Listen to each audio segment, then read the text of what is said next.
பிரியமானவர்களே, தெய்வீக திருப்பலியானது சிறப்பு கருத்துக்காக ஒப்புக் கொடுக்கப்படுகிறது.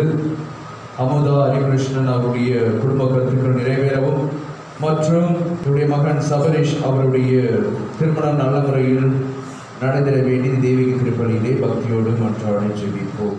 தெய்வீக திருப்பலியானது நன்றிகளாக ஒப்புக் கொடுக்கப்படுகிறது. ஜான்ஸ்டன் அவருடைய குடும்பத்திற்கு இறைவன் செய்த நன்மைகளுக்கு நன்றியாகவும், ராஜேஷ் அனிதா குடும்பத்திற்கு இறைவன் செய்த நன்மைகளுக்கு நன்றியாகவும், ஜோசப் ஃபிலோமினா குடும்பத்திற்கு இறைவன் செய்த நன்மைகளுக்கு நன்றியாகவும், வினோத் மாசி அவருடைய குடும்பத்திற்கு இறைவன் செய்த நன்மைகளுக்காக தெய்வீக திருப்பலியிலே புரத மன்றாடி ஜெபிப்போம்.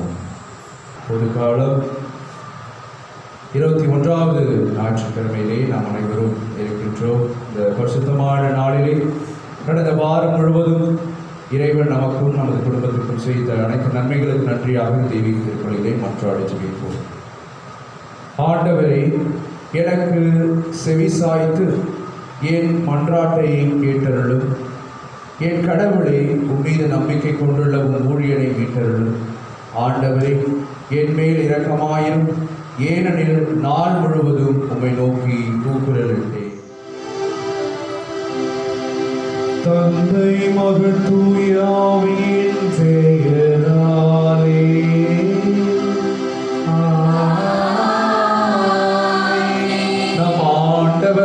இயேசு கிறிஸ்துவின் அருளும் கடவுளின் அன்பும் தூய ஆவியானவரின் அன்பும் உங்கள் அனைவரோடும் இருப்பதாக.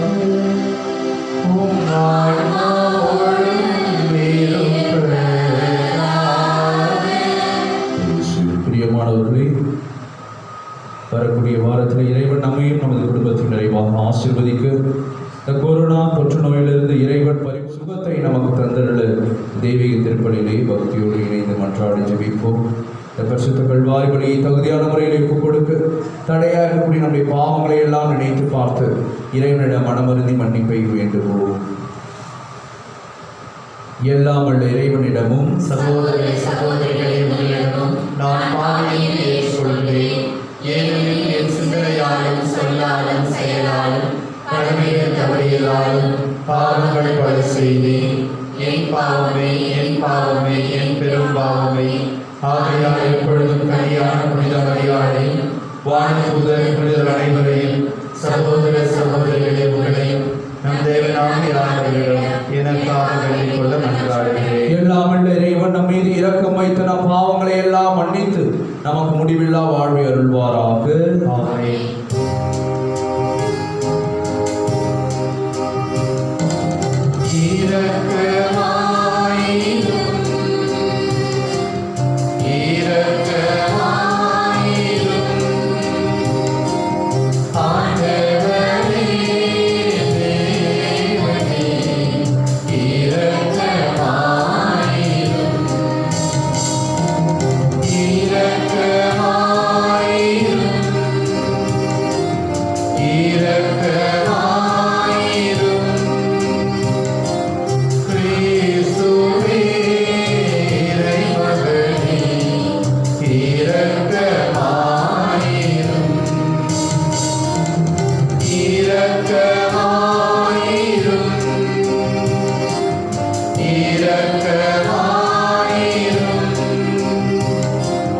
ஆண்டவரே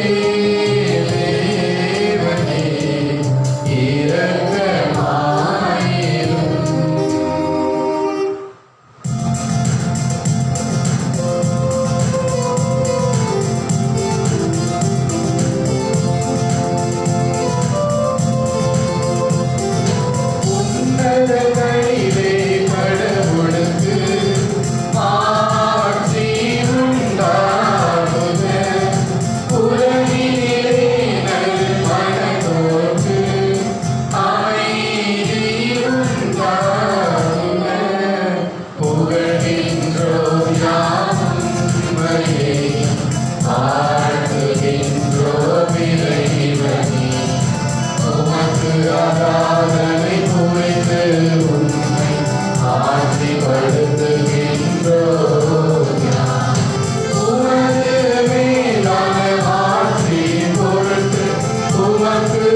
கற்புலனாகாத பல்வேறு நன்மைகளை நீரே ஏற்பாடு செய்கின்றீர். எங்கள் இதயங்களில் உமது அன்பின் நிறைவை பொழிவதால் நாங்கள் உம்மை அனைத்திலும் அனைத்திற்கும் மேலாகவும் அன்பு செய்து எல்லா வகை மனித எதிர்பார்ப்புகளையும் கடந்து உம் வாக்குறுதிகளை பெற்றுக்கொள்வோமாக. உம்மோடு தூயாவின் ஒன்றிற்கு இறைவனாய் என்றென்றும் வாழ்ந்து ஆட்சி செய்கின்ற எங்கள் ஆண்டவர் உம் திருமகனுமாகிய இயேசு கிறிஸ்து வழியாக உம்மை மன்றாடுகின்றோம்.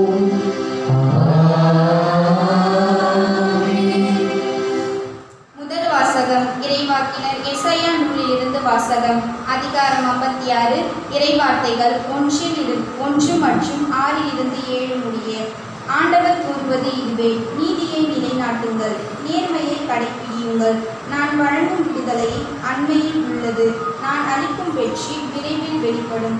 ஆண்டவருக்கு திருப்பணி செய்வதற்கும் அவரது பெயரின் மீது அன்பு கூறுவதற்கும் அவர் தம் ஊழியராய் இருப்பதற்கும் தங்களை ஆண்டவர்களோடு இணைத்துக் கொண்டு ஓய்வு நாளை தீட்டுப்படுத்தாது கடைபிடித்து தம் உடன்படிக்கையை உறுதியாய் பற்றி கொள்ளும் பிற இன மக்கள்களை குறித்து ஆண்டவர் கூறுவது: அவர்களை நான் என் திருமலைக்கு அழைத்து வருவேன்.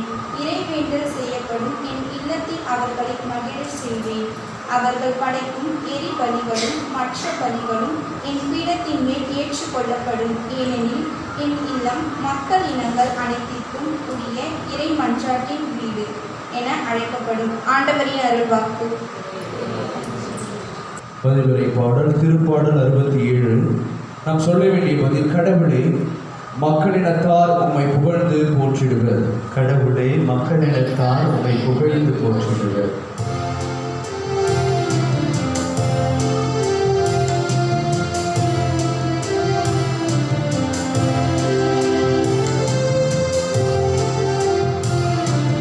கடவுளே, மக்களினத்தார் உம்மை புகழ்ந்து போற்றிடுவர்.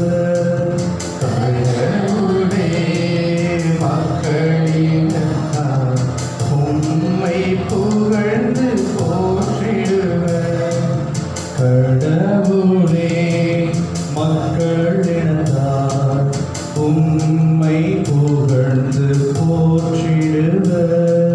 கடவுளே, மக்களினத்தார் உம்மை புகழ்ந்து போற்றிடுவர். இறை வசனங்கள் 1 மற்றும் 2. கடவுளே, எம்மீது இறங்கி எமக்கு ஆசி வழங்குவீராக. உம் திருமுக ஒளியை எம்மீது வீசுவீராக. அப்பொழுது உலகம் ஒரு வழியை அறிந்து கொள்ளும். பிற இனத்தார் அனைவரும் நீர் அருளும் மீட்பை உணர்ந்து கொள்வர். ஜெபப்பாடல். கடவுளே, மக்களினத்தார் உம்மை புகழ்ந்து போற்றிடுவர். கடவுளே, மக்களினத்தார் உம்மை புகழ்ந்து போற்றிடுவர். இறைவசனம் 4. வேற்று நாட்டினர் அக்களித்து மகிழ்ச்சியுடன் பாடிடுவாராக. ஏனெனில் நீர் மக்களினங்களை நேர்மையுடன் ஆளுகின்றீர், உலகின் நாடுகளை வழிநடத்துகின்றீர். ஜெபப்பாடல். கடவுளே, மக்களினத்தார் உம்மை புகழ்ந்து போற்றிடுவர்.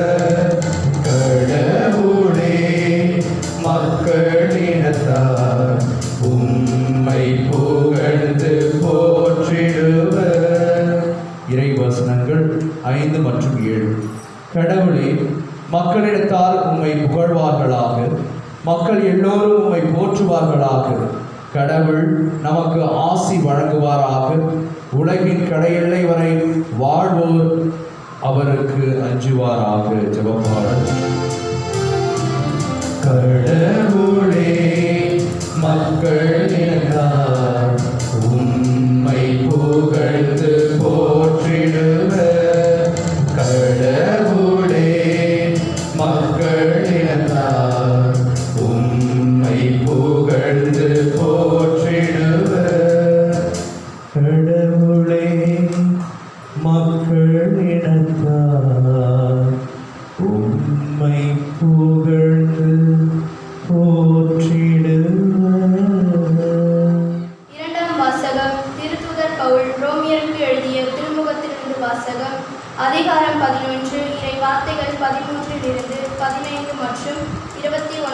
32 முடிய. சகோதர சகோதரிகளே, பிற இனத்தாராகிய உங்களுக்கு சொல்கிறேன், உங்களுக்கு திருத்தூதராய் இருக்கும் நான் என் பணியை குறித்து பெருமை கொள்கிறேன். இதன் வழியாய் என் இனத்தாருள் பெருமை தூண்டிவிட்டு அவர்களுள் சிலரேனும் மீட்க முடியும் என நம்புகிறேன். யூதர்கள் தள்ளப்பட்ட போதே உலகம் கடவுளோடு ஒப்புரவாகியது என்றால் அவர்கள் அவரால் ஏற்றுக்கொள்ளப்படும் போது எப்படி இருக்கும்? இறந்தோர் உயிர் பெற்று எழுவோர் என்று சொல்லலாம் அல்லவா? ஏனெனில் கடவுள் தம் விடுத்த அழைப்பையும் கொடுத்த அருள் கொடைகளையும் திரும்ப பெற்றுக்கொள்வதில்லை. ஒரு காலத்தில் நீங்கள் கடவுளுக்கு கீழ்ப்படியாமல் இருந்தீர்கள். இப்பொழுது அவர்கள் கீழ்ப்படியாமல் இருப்பதால் நீங்கள் கடவுளின் இரக்கத்தை பெற்றுக்கொண்டீர்கள். அதுபோல இக்காலத்தில் நீங்கள் இரக்கத்திற்குரியவர்களாக இருக்கிறீர்கள். அவர்கள் கீழ்ப்படியாமல் இருக்கிறார்கள், ஆனால் அவர்களுக்கு விரைவில் இரக்கம் பெற்றுக்கொள்வார்கள். அதன் பொருட்டே இவ்வாறு நடந்திருக்கிறது. ஏனெனில் அனைவரும் இரக்கம் காட்டுவதற்காகவே கடவுள் அனைவரையும் கீழ்ப்படியாமைக்கு உட்படுத்தினார். ஆண்டவரின் அருள்வாக்கு.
ஆண்டவர்களோடு இருப்பாராக.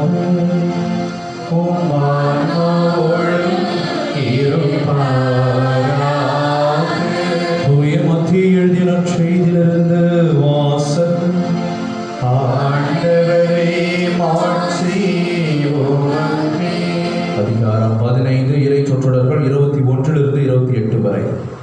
அக்காலத்தில் இயேசு தீர், சீதோன் ஆகிய பகுதிகளை நோக்கி சென்றார்.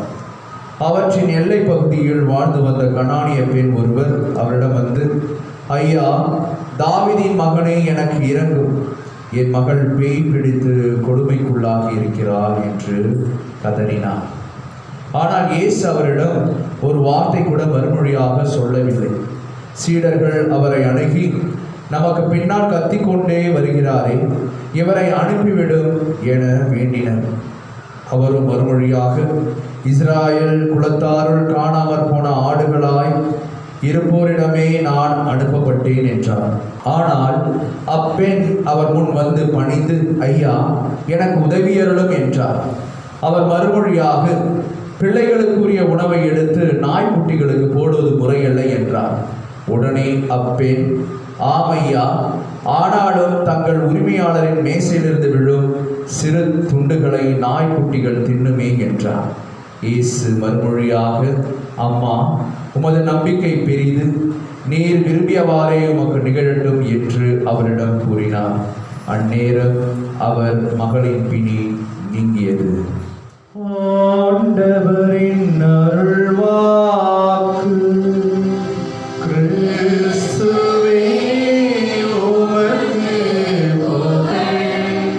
கிறிஸ்துவில் பிரியமானவர்களே, மேசை என்று சொல்லப்படக்கூடிய வார்த்தை இன்றைய முதல் வாசகம், நற்செய்தி வாசகம் என்று இந்த நாளின் மைய ஒரு செய்தியாக நமக்கு அருளப்படுகிறது. நம்ம எல்லா வீட்லையும் டேபிள் இருக்கும் இல்லையா, மேசை. இஸ்ராயேல் மக்கள் மத்தியிலே அந்த ஆண்டவராகிய இயேசு கிறிஸ்து வாழ்ந்த பகுதிகள் அனைத்து பகுதியிலும் ஒவ்வொரு வீட்டிலும் 2 மேசைகள் இருக்குமா. ஒரு மேசை அந்த குடும்பத்தில் உள்ள நபர்கள், தாய், தந்தை, பிள்ளைகள் அமர்ந்து உண்பதற்கு ஒரு சில வேளை நெருங்கிய உறவினர்கள் எல்லாம் வருவார். அத்தகைய நெருங்கிய உறவினர்கள் வருகின்ற பொழுது அவர்களுக்கும் அந்த உரிமை வழங்கப்படுகிறது. நாங்கள் உட்காந்து சாப்பிட்ட மேசையில் நீங்களும் உட்காந்து சாப்பிடலாம் என்கின்ற உரிமை வழங்கப்படுகிறது. அதே போல மற்றொரு மேசை, ஒவ்வொரு வீட்டில் 2 மேசை இருக்குன்னு சொன்னேன். ஒரு மேசை வீட்டு உரிமையாளர்களுக்கு, உறவினர்களுக்கு. மற்றொரு மேசை வழிபோக்கர்களுக்கு. நமது தமிழ் பாரம்பரியத்திலும் இருக்கிறது. யார் என்று அறியாத நபர்களை அழைத்து விருந்தோம்பல் செய்வதிலே தலை சிறந்தவர்கள் தமிழர்கள். அவங்க வீட்டில் வந்து 2 மேசை இருக்கும். அந்த ஆண்டவராகிய இயேசு கிறிஸ்து வாழ்ந்த இடத்துல 2 மேசை, நம்ம இடத்துல 2 திண்ணை இருக்கும் இல்லையா? இந்த சைடு ஒரு திண்ணை, இந்த சைடு ஒரு திண்ணை, அவ்வாறாக இருந்திருக்கக்கூடும். இந்த மேசை என்கின்ற 2 வார்த்தைகள் அடங்கிய இந்த சொல்லானது சாதாரண ஒரு வார்த்தையாக இருந்தாலும் மேசை, இவை நமது வாழ்வுக்கான உரிமையை எடுத்திருக்கக்கூடிய ஒரு வார்த்தையாக, ஒரு பொருளாக இருப்பதை நாம் பார்க்கின்றோம். உரிமை, யாருக்கு முதன்மையான உரிமை, யாருக்கு இரண்டாவதான உரிமை? முதல் உரிமை அந்த வீட்டு உரிமையாளர்களுக்கும் உறவினர்களுக்கும், இரண்டாவது உரிமை வழிபோக்கர்களுக்கும். இன்றைய முதல் வாசகத்திலே நாம் வாசிக்க கேட்டோம். இன்றைய முதல் வாசகம் இறைவாக்கினர் அற்புதமாக நமக்கு எடுத்துரைக்கின்றார். எசையா இறைவாக்கினர், அவர் இஸ்ராயேல் மக்கள் நாடு கடத்தப்பட்டால் மீண்டுமாக அவர்கள் திரும்பி வருவார்கள், திரும்பி வந்து கடவுளுடைய ஆலயத்தை கட்டுவார்கள்.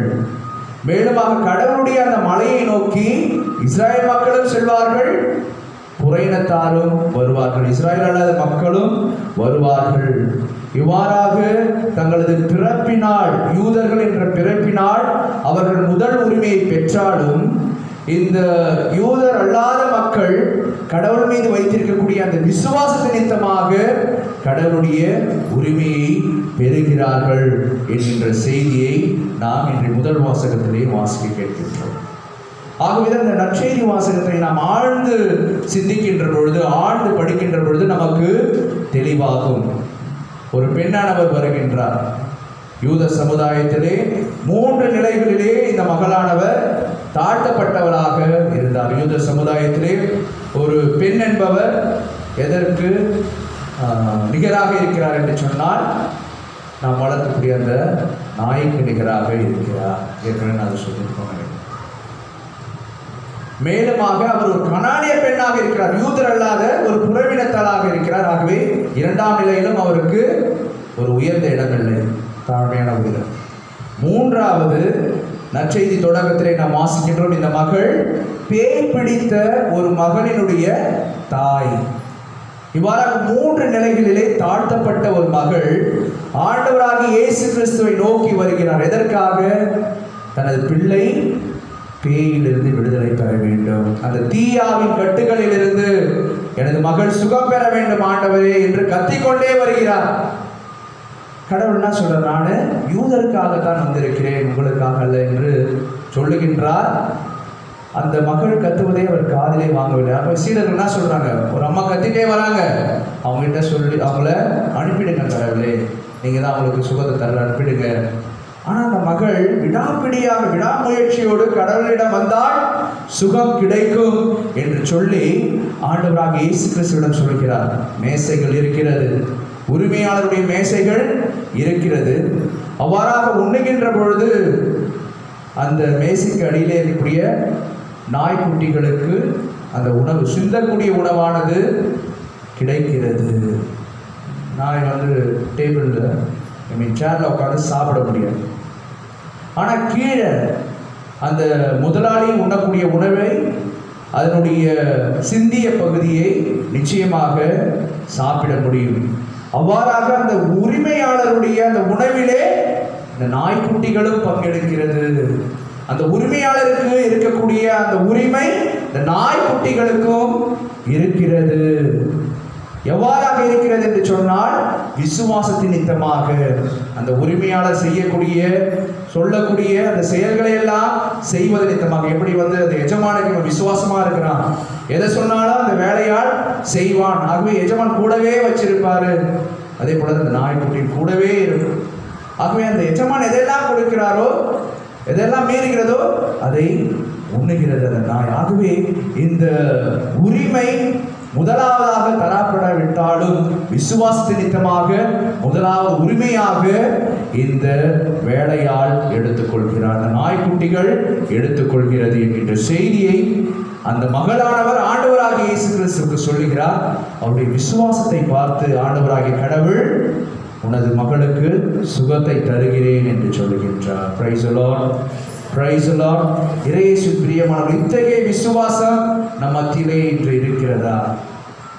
ஒருத்தர்கிட்ட ஜெபம் பண்ண போறேன், அவர் நம்மளை கொஞ்சம் பொறுக்க சொல்றாரு, நம்மளை காது கொடுத்தே நம்ம சொல்ற வார்த்தையை கேட்க மாட்டாரு அப்படின்னு சொன்னா நம்ம நிச்சயமாக அந்த ஆலயத்திற்கு செல்ல மாட்டோம், அந்த குருவானவரிடம் செல்ல மாட்டோம், அந்த ஆலய முற்றத்திற்கு கூட நான் வரமாட்டோம். ஆனால் அந்த மகள் ஆண்டவராகிய கடவுள் கேட்காவிட்டாலும் கூட தொடர்ந்து நான் முயற்சி செய்வேன், என்னுடைய விசுவாசத்தால் எனது மகளுக்கான அந்த குணத்தை நான் பெற்றுக்கொள்வேன் என்று அவர் 3 நிலைகளிலே தாழ்த்தப்பட்டாலும் அவர் முன்பு வருகிறார். இந்த மகளிடமிருந்து 3 பாடங்களை நாம் கற்றுக்கொள்ள வேண்டும்.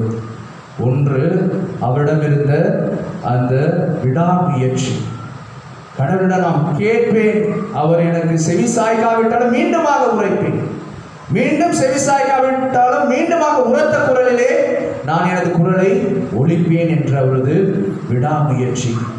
ஆணாதிக்க சமுதாயத்தில் இருந்தாலும், நான் பெண்ணாக இருந்தாலும் நான் எனது நீதிக்காக போராடுவேன் என்கின்ற அவரது துணிவு நமது வாழ்வின் 2வது பாடமாக இருக்க வேண்டும். 3வது பாடம், அவரிடமிருந்து நிரம்பி வழிந்த அந்த விசுவாசம் நமது பாடமாக இருக்க வேண்டும். இயேசு பிரியமானவர். ஆகவே இந்த நாளிலே சாதாரண ஒரு மேசையிலிருந்து கடவுள் எத்தகைய ஒரு பாடத்தை நமக்கு தருகிறார். நாம் இருக்கக்கூடிய இடம், அமர்ந்திருக்கக்கூடிய கற்கள், இங்கே இருக்கக்கூடிய கதவுகள் ஒவ்வொன்றும் நமக்கு ஒரு பாடத்தை கற்றுத் தருகிறது. யாருக்கு இந்த உரிமை? பல்வேறு தருணங்களில் நமது குடும்பத்தில் கூட நான் நினைக்கிறேன், நான் தான் முதல் குழந்தை, எனக்கு தான் இந்த உரிமை. இன்னைக்கு குடும்பத்திலாம் அப்படி தான் நடக்குது. ஆம்பளை பசங்க 2 பேர், பொம்பளை பசங்க ஒரு 2 பேர் இருக்கிறாங்க. யாருக்கு நம்ம சொத்தெல்லாம் அதிகமாக கொடுக்குறோம்? ஆம்பளை பசங்க தான். அந்த அம்மா கூட வந்து சப்போர்ட் பண்ண மாட்டாங்க பொம்பளை பசங்களுக்கு, ஆம்பளை பசங்களுக்கு தான் கொடுக்கணும், அதெல்லாம் பேசக்கூடாது அப்படின்ற ஒரு நம்மத்திலே, நம்முடைய குடும்பத்திலே, நம்ம சமுதாயத்தில், நம்ம ஊரிலே நடப்பதை நாம் பார்க்கின்றோம்.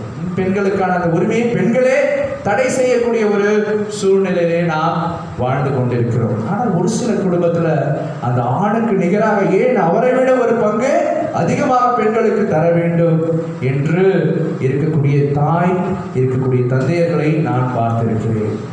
ஆகவே இன்றைய நற்செய்தி நமக்கு உணர்த்தக்கூடிய ஒரு பாடம், நமது பிள்ளைகளை 2ஆம் தர ஒரு குடிமகளாக நடத்தாமல் அவரையும் முதன்மையாக ஒரு ஆணை எவ்வாறாக பாவிக்கிறோமோ அதே போல பெண்ணையும் பாவிக்க வேண்டும். சம உரிமையை நாம் வழங்க வேண்டும், சமநிலையான உரிமையை நாம் வழங்க வேண்டும் என்கின்ற செய்தி இறைவன் தருகின்றார். அவ்வாறாக நாம் மீறுகின்ற பொழுது நாம் கடவுளின் முன்பாக நாம் நிச்சயமாக கணக்கு சொல்லியே ஆக வேண்டும். பெரிய பாவிகளாக நாம் மாறிவிடுகின்றோம். நம்ம சம்பாதிச்சது கொஞ்சமாக தான் இருக்கும், நம்மளுக்கு கொடுத்தது நமது தாத்தா, பாட்டன், பூட்டன், அவங்க கொடுத்துருக்கக்கூடிய அந்த சொத்து தான். அதை பிரித்து கொடுப்பதிலே ஏன் நமக்கு அத்தகைய ஒரு சுயநலம்? அவங்க அனைவரும் நமது பிள்ளைகள், அனைவரும் எனது வயிற்றிலே சுமந்த பிள்ளைகள், நான் தூக்கி வளர்த்த பிள்ளைகள் என்று அனைவருக்கும் சம உரிமையை தருகின்ற பொழுது நாம் கடவுள் விரும்பக்கூடிய ஒரு அன்பின் பிள்ளைகளாக நாம் வாழ்கின்றோம். ஆகவே நாம் எவ்வாறாக நமது வீட்டிலே மேசையை அமைக்கிறோம் என்பதை நாம் சிந்தித்து பார்ப்போம். பல்வேறு தருணங்களிலே வீட்டில் இருக்கக்கூடிய பெண்களுக்கு 2வது மேசை தான், முதன்மையான ஒரு மேசை இல்லை. ஆகவே இந்த தெய்வீக திருப்பலின் வழியாக இறைவன் நமது மனதை மாற்ற வேண்டும், நமது வாழ்வை மாற்ற வேண்டும். அனைவருக்கும் முதன்மையான அந்த மேசையை நாம் வழங்க வேண்டும். அத்தகைய மனமாற்றத்தை இறைவன் நமக்கு தர வேண்டும் என்று தெய்வீக திருப்பலியை மன்றாடி ஜெபிப்போம். இறைவன் நம்மையும் நமது குடும்பத்தையும் ஆசீர்வதிப்பார். ஆமென். நமது விசுவாசத்தை அறிக்கை எடுப்போம்.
உறுதியுடனே நம்புகிறேன்.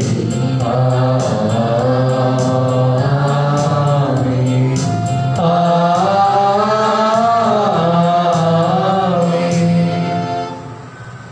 பரிசுத்தமான கடவுளிடத்திலே நமது வாழ்வை ஒப்புக் கொடுத்து ஜெபிப்போம். இந்த கனானிய பெண்ணிடமிருந்து அதே விசுவாசம் நம்மத்திலும் நிலவ வேண்டும். கடவுளிடம் கேட்க வேண்டிய ஒரு துணிவு, கடவுளிடம் ஜெபிக்க வேண்டிய ஒரு விடா முயற்சி நமது உள்ளத்திலும் பிறக்க வேண்டும். இறைவன் என்னை உதாசீனப்படுத்த மாட்டார். மீண்டும் மீண்டுமாக ஜெபிக்கின்ற பொழுது, மீண்டும் மீண்டுமாக நான் இறைவனிடம் எனது குரலை உரத்து கேட்கின்ற பொழுது நிச்சயமாக எனக்கு செவிசாய்ப்பார், நிச்சயமாக எனக்கான உதவியை தருவார். அன்று அந்த கனானிய மகளுடைய அந்த மகளுக்கு இறைவன் கொடுத்த அதே சுகத்தை என்னுடைய வாழ்விலும், எனது பிள்ளைகளுக்கும், எனது குடும்பத்திற்கும், எனது வாழ்வுக்கும் இறைவன் தருவார் என்கின்ற ஆழமான விசுவாசத்தோடு நமது மன்றாட்டுக்களை இறைவனுடைய திருப்பாதத்திலே வைத்து ஜெபிப்போம். இறைவா, அனைத்தையும் நல்லதென கண்டு உம் அன்பு மக்களாகிய நாங்கள் அனைவரையும் பரந்த உள்ளத்தோடு ஏற்று அன்பு செய்து வாழ வரமருள்ள இறைவா உம்மை மன்றாடுகிறோம். எல்லாம் உள்ள இறைவா, எங்கள் மன்றாட்டை கேட்டருளும். இறைவா, அனைத்து பணிகளிலும் சிறந்த அறப்பணியை உம் திரு அவையின் அருள்நிலை மற்றும் பொதுநிலை உறுப்பினர்கள் செய்வதற்கு பகிரும் தாராள உள்ளத்தை வரமருள இறைவா உம்மை மன்றாடுகின்றோம். எல்லாம் உள்ள இறைவா, எங்கள் மன்றாட்டை கேட்டருளும். இறைவா, உடல் நலம் நிறைவாழ்வு என செயலாற்றும் உம் திருமகனைப் போல மற்றவர்களை எண்ணங்கள், சொற்கள், செயல்களால் மேம்படுத்தும் வரமருள வேண்டும் என்று இறைவா உம்மை மன்றாடுகிறோம். எல்லாம் உள்ள இறைவா, எங்கள் மன்றாட்டை கேட்டருளும். இறைவா, பல்வேறு நோய்களால் இந்நாள்களில் மருத்துவமனையில் துன்புறும் எம் சகோதர சகோதரிகள் உம் உடனிருப்பையும் நீர் தரும் சுகத்தையும் பெற வரமருள வேண்டி இறைவா உம்மை மன்றாடுகின்றோம். எல்லாம் உள்ள இறைவா, எங்கள் மன்றாட்டை கேட்டருளும். நம்முடைய தனிப்பட்ட தேவைகளுக்காக மன்றாடி ஜெபிப்போம். யாரெல்லாம் நம்மிடம் உதவி கேட்டிருக்கிறார்களோ, ஞாயிற்றுக்கிழமை திருப்பலியின் பொழுது எனக்காக ஜெபியுங்கள் என்று எண்ணற்ற நபர்கள் நம்மிடம் வேண்டியிருக்கலாம், ஜெப விண்ணப்பம் தந்திருக்கலாம். அனைவரும் நினைத்து பார்த்து மௌனமாக வேண்டி ஜெபிப்போம். இந்த நாட்களிலே இந்த கொரோனா தொற்று நோயினால் இறந்திருக்கக்கூடிய ஆன்மாக்களுக்காக வேண்டுவோம். இறைவன் அவர்களுக்கு நித்திய இளைப்பாற்றி அருள வேண்டும். யாரும் நினைத ஆத்மாக்கள் உத்தரிக்கிற ஸ்தலத்தில் இருக்கக்கூடிய ஆன்மாக்களுக்காகவும் தெய்வீக திருப்பலியிலே மௌனமாக வேண்டி ஜெபிப்போம். இவை அனைத்தையும் எங்கள் ஆண்டவராகிய இயேசு கிறிஸ்து வழியாக உம்மை நோக்கி மன்றாடுகின்றோம். ஆமென்.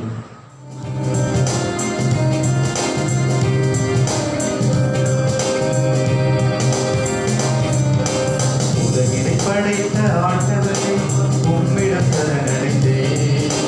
என் மனம் தருகின்ற காணிக்கையை ஏற்றிட வேண்டுகிறேன்.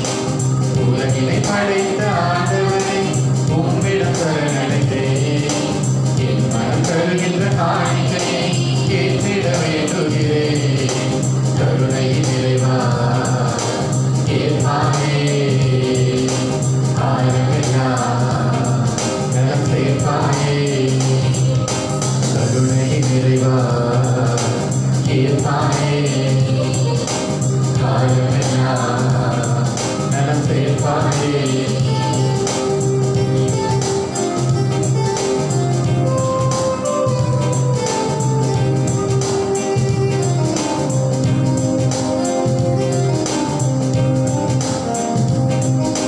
விலைமதிப்பில்லா கலப்படமில்லா நறுமண தைலம் முழுவதும் தந்து உள்ளத்தின் எண்ணம் அறிந்திடும் இறைவாய் ஏழை நன்மை ஏற்றிடுவாய். புண்ணியல் பாதம் சரணடைந்து என் பிழையாவும் பொருத்தங்கள் செய்வாய். கருணை நிறைவா ஏற்பாயே காலமெல்லாம் அன்புமிக்க சகோதர சகோதரிகளை, என்னுடையதும் உங்களுடையதுமான இப்படி எல்லாம் வல்ல தந்தையாகிய இறைவனுக்கு ஏற்றதாகபடி ஜெபியுங்கள். ஆண்டவர் தம் பெயரை புகழ்ச்சிக்காகவும் மாட்சிக்காகவும் நமது நன்மைக்காகவும் புனித திருவருள் அனைத்து நன்மைக்காகவும் அது கைநேற்று பலியை ஏற்றுக்கொள்வாராக. ஆண்டவரே, மாட்சிமிக்க மாற்றங்களை ஏற்படுத்தும் எங்கள் காணிக்கைகளை ஏற்றருளும். அதனால் நீர் தந்தவற்றையும் உமக்கு ஒப்பு கொடுத்து உம்மையே நாங்கள் பெற்றுக்கொள்ள தகுதி பெறுவோமாக. எங்கள் ஆண்டவராகிய இயேசு கிறிஸ்து வழியாக உம்மை மன்றாடுகின்றோம். ஆண்டவர் உங்களோடு இருப்பாராக.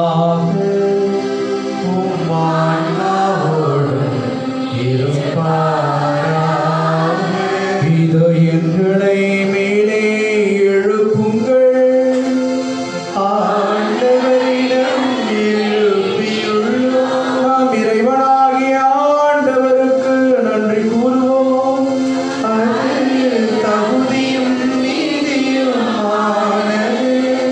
ஆண்டவரே, தூயவரான தந்தையே, என்றுமுள்ள எல்லாம் வல்ல இறைவா, எங்கள் ஆண்டவராகிய கிறிஸ்து வழியாக எந்நாளும் இவ்விடத்திலும் நாங்கள் உமக்கு நன்றி செலுத்துவது மெய்யாகவே தகுதியும் நீதியுமாகும். எங்கள் கடமை மீட்புக்குரிய செயலுமாகும். தவறிழைத்த எங்கள் மீது கிறிஸ்து இரக்கம் கொண்டு கன்னி மரியாவிடமிருந்து பிறக்க திருவுளமானார். சிலுவையில் பாடுபட்டு முடிவில்லா சாவிலிருந்து எங்களை விடுவித்தார். இறந்தோரிடமிருந்து உயிர்த்தெழுந்து நிலை வாழ்வை எங்களுக்கு அருளினார். ஆகவே வான தூதர் முதன்மை வானக தூதரோடும் அரியணையில் அமர்வோர் தலைமை தாங்குவோரோடும் வான் படைகளின் அணிகள் அனைத்தோடும் சேர்ந்து நாங்கள் உமது மாட்சியை புகழ்ந்து பாடி உம்மை போற்றுவதாவது.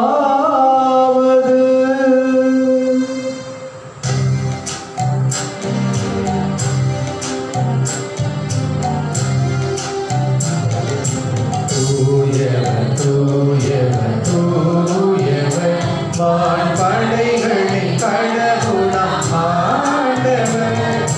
விண்ணகமும் மண்ணகமும் உமது மாட்சியால் நிறைந்துள்ளன.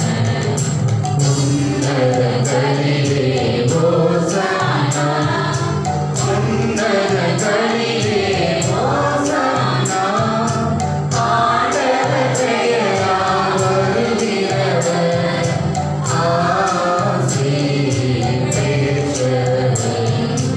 உன்னதங்களிலே ஓசானா, உன்னதங்களிலே ஓசானா. ஆண்டவரே, நீர் மெய்யாகவே தூயவர், தூய்மை அனைத்திற்கும் ஊற்று. ஆகவே உடைய ஆவியை பொழிந்து இக்காணிக்கைகளை தூய்மைப்படுத்த உம்மை வேண்டுகின்றோம். இவ்வாறு எங்கள் ஆண்டவர் இயேசு கிறிஸ்துவின் உடலும் இரத்தமுமாக எங்களுக்கு இவை மாறுபனவாக. அவர் பாடுபட உளம் கணிந்து தம்மை கையளித்த போது அப்பத்தை எடுத்து நன்றி செலுத்தி அதை விட்டு தம் சீடர்களுக்கு அளித்தருளாதர் இயேசு கூறியதாவது: அனைவரும் இதிலிருந்து பெற்று உண்ணுங்கள். ஏனெனில் இது உங்களுக்காக கையளிக்கப்படும் என் உடல்.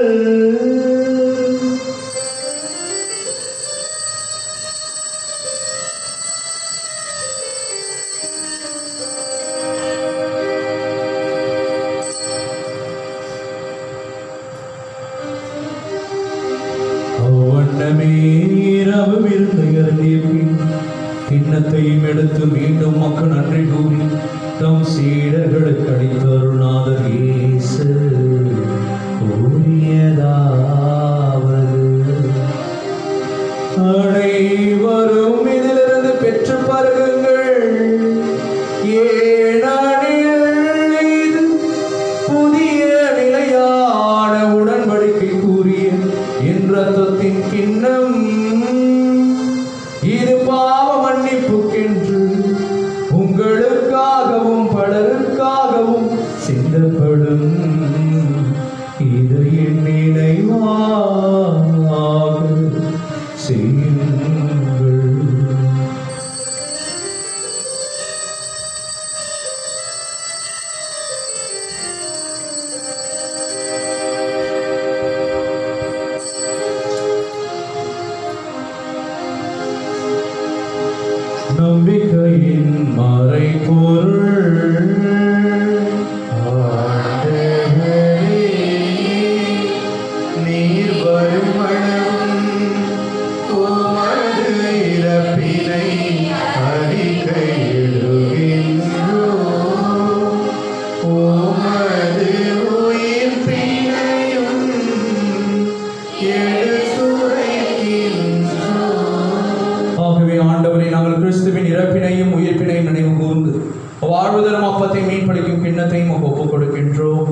மேலும் கிறிஸ்துவின் உடலிலும் இரத்தத்திலும் பங்கு கொள்ளும் எங்களை தூய ஆவியார் ஒன்று சேர்க்க வேண்டுமென உம்மை தாழ்மையுடன் மன்றாடுகின்றோம். ஆண்டவரை உலகெங்கும் பரவிருக்கும் அது திரு அவை நினைவு கூர்ந்தருளும். எங்கள் திருத்தந்தை பிரான்சிஸ், எங்கள் பாசமிகு மக்களாய நீதிநாதன், எல்லா திருநிலையினராகிய அனைவரோடும் அது திரு அவை அன்பில் நிறைவேற செய்தருளும். மேலும் உயிர்த்தெழும் எதிர்நோக்குடன் துயில் கொள்ளும் எங்கள் சகோதர சகோதரிகளையும் இறந்தோர் அனைவரையும் இரக்கத்துடன் நினைவு கூர்ந்து ஒரு திருமுக ஒளியினுள் ஏற்றருளும். எங்கள் அனைவர் மீதும் இரக்கமாயிரும். கடவுளின் கன்னித்தாயான புனித மரியா, அவருடைய கணவரான புனித யோசேப்பு, புனித திருத்துதர்கள், இவ்வுலகில் உகந்தோராய் இருந்தோர் புனித 2ஆம் ஜான் பால், புனித அன்னை தெரேசம்மாள், புனித அல்போன்ஸ் அம்மாள், கோடியற்பர் அந்தோனியார், புனித ஜான் மேரிய வியானி ஃபாதரை பியோ ஆகிய புனிதர் அனைவருடன் நாங்கள் நிலைவாழ்வில் பங்கு கொள்ளும் தகுதி பெற்று உம் திருமகன் இயேசு கிறிஸ்து வழியாக உம்மை புகழ்ந்தேத்தும் மரமருள உம்மை மன்றாடுகின்றோம். இவர் வழியாக இவரோடு இவரில் என்று வாழும் எல்லாமல் தந்தையே தூயாவின் ஒன்றில் எல்லா புகழும் மாட்சிமையும் என்றென்றும் உமக்கு உரியதே.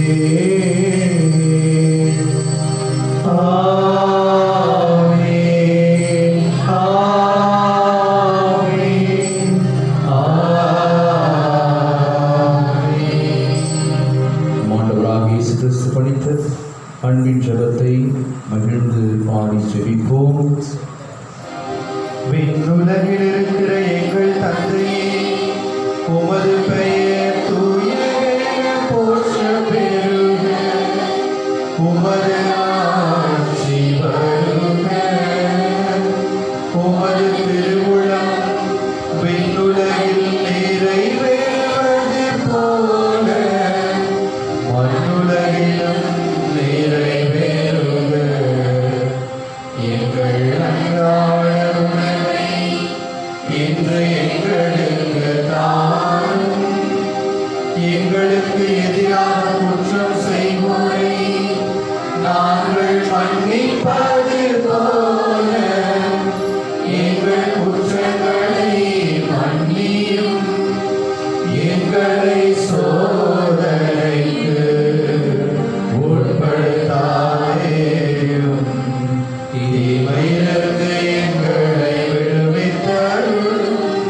ஆண்டவரே, தீமை அனைத்திலிருந்தும் எங்களை விடுவித்து எங்கள் வாழ்நாளில் அமைதியை கனிவுடன் அருளும் உம்மை மன்றாடுகின்றோம். உமது இரக்கத்தின் உதவியால் நாங்கள் பாவத்திலிருந்து எப்பொழுதும் விடுதலை பெற்று யாதொரு கலக்கமும் இன்றி நலமாயிருப்போமாக. நாங்கள் எதிர்நோக்கி இருக்கும் பேரின்பத்திற்காகவும் எம் மீட்பராகிய இயேசு கிறிஸ்துவின் வருகைக்காகவும் காத்திருக்கின்றோம். ஆட்சியும் வல்லமையும் மாட்சியும் என்றென்றும் உமதே. ஆண்டவராகிய இயேசு கிறிஸ்துவே, அமைதியை உங்களுக்கு விட்டுச் செல்கிறேன், என் அமைதியையே உங்களுக்கு அளிக்கிறேன் என்று உம் திருத்தூதர்களுக்கு மொழிந்தீரே. எங்கள் பாவங்களை பாராமல் உமது திரு அவையின் நம்பிக்கையை கண்ணோக்கி உமது திருவுளத்திற்கு ஏற்பதற்கு அமைதியும் ஒற்றுமையும் அளித்தருள்வீராக. என்றென்றும் வாழ்ந்து ஆட்சி செய்கின்றவர் நீரே. ஆண்டவருடைய சமாதானம் உங்களோடு என்றும் இருப்பதாக.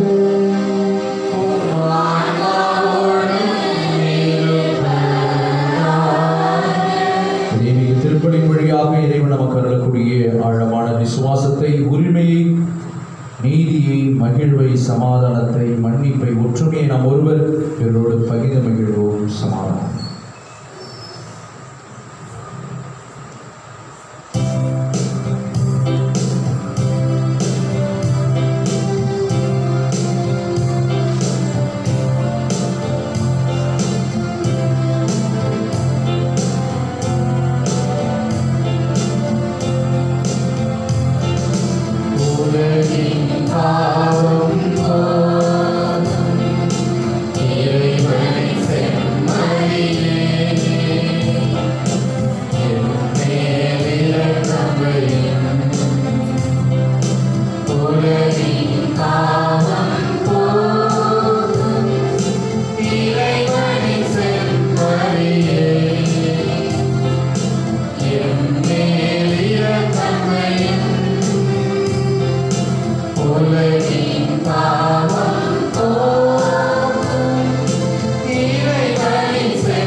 இதோ நம் ஆண்டவரான இயேசு கிறிஸ்து என்றும் வாழ்வு எல்லாம் உள்ள இறைவன், நீ கலங்காதே, திகையாதே, அச்சம் கொள்ளாதே, நான் உனது தேவனாய் இருந்து உனக்கான வழியை ஆயத்தம் செய்வேன் என்று சொல்லக்கூடிய அன்பின் இயேசு நம்மத்தில் எழுந்தருளி வந்திருக்கிறார்.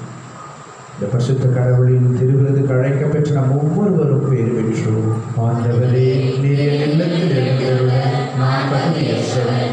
ஆனால் ஒரு வார்த்தை மட்டும் சொல்லிவிடும், எனது ஆன்மா நலமடையும். கிறிஸ்துவின் திருவுடலும் திரு ரத்தமும் நம் ஒவ்வொருவரையும் காக்கும் முடிவில்லா வாழ்வளிப்பதாக.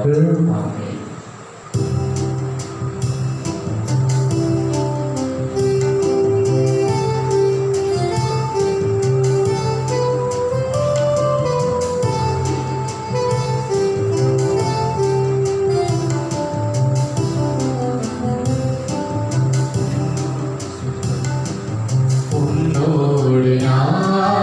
விருந்துண்ண வேண்டும், உன் வீட்டில் நான் குடிகொள்ள வேண்டும், உன் அன்பில் நான் உறவாட வேண்டும், உன்னோடு நான்.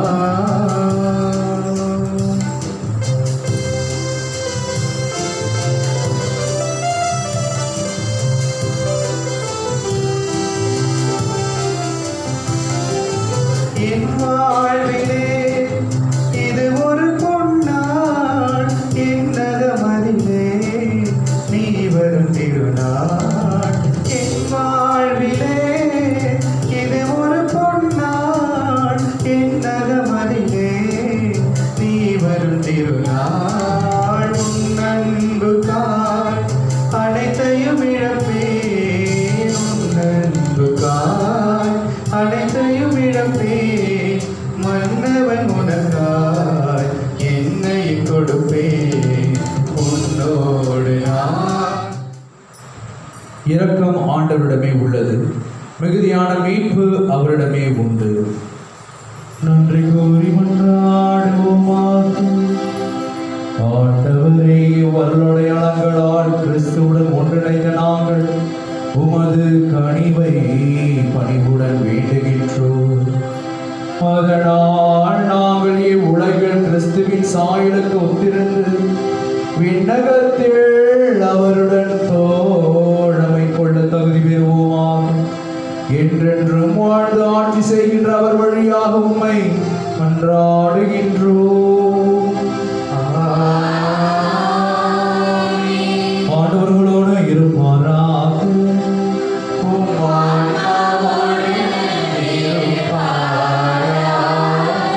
எல்லாம் வல்ல இறைவன் தந்தை, மகன், தூய ஆவி உங்களை உங்கள் குடும்பத்தின் நிறைவாய் ஆசீர்வதிப்பாராக.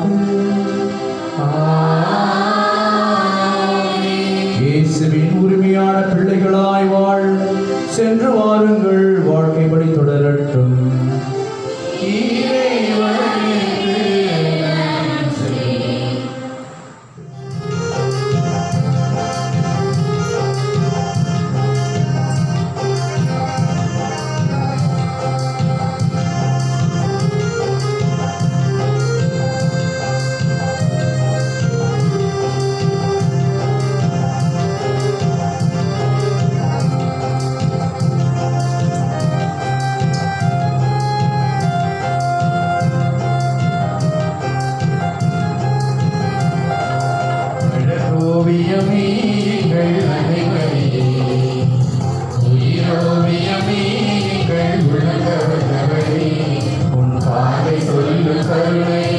பாதவரின் அருமையும் பார்வை சொல்லும் கருணையும் பாதவரின் அருமையும் அழகே அழகே எங்கள் அம்மாடி அழகே அழகோவியமே எங்கள் அணிமணியே உயிரோவியமே எங்கள் உள்ளவர்களே